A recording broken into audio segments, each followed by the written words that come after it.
What can begin as a carefree day out playing for kids can quickly end with an important decision to make: what to do when approached by a stranger. With a green light from Amarillo parents, ABC7 captures their children's decision on camera. First, at a public park with the Prather family and their sons, 6-year-old Stockton and 3-year-old Raylan. I mean, we tell them, watch who you're talking to, watch who you're dealing with. It's great to make friends, but let mommy and daddy know, but it only does so much. And make friends they did. With their parents on the other side of the playground, the boys agreed to come pet our stranger's dog. You gonna pet Millie? Oh, Millie likes you. Then they are asked by the stranger to go find and meet the dog's brother. Will you go help me find Travis, Millie's brother? One child agrees and walks off with the stranger. Well, it's terrifying. You talk to your kids every day. You really wouldn't think that they just kind of up and walk off. But if you're not paying attention, it can happen pretty quick. Eventually, the father is alerted by the older brother, and Raylan turns around. There you go. Prather, thankful his older son made the right decision to look out for his little brother. You get to visiting, you get to messing around on your phone, and you can turn around for just a minute, a couple of seconds, and that's it. It can happen. Our next test takes us to the Haig family's front yard.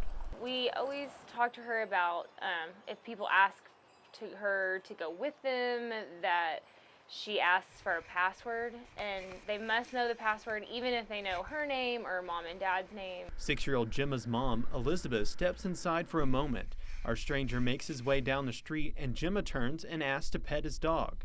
Yes, you can.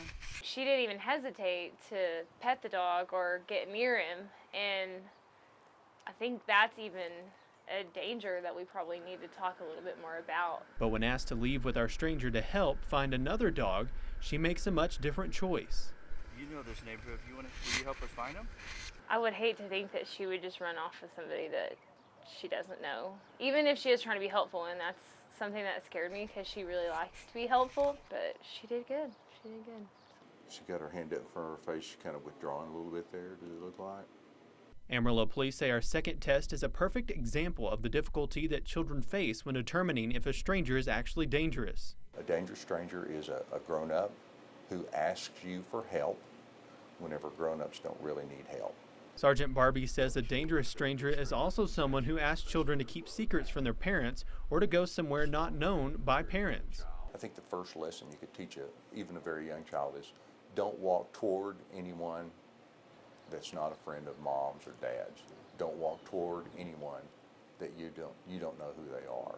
The discussion that I've been thinking about after seeing it is, definitely about approaching people and how close to get to people you don't know. You can't give up on it. You can't get lazy with it. You've got to keep on them about talking with strangers and dealing with strangers.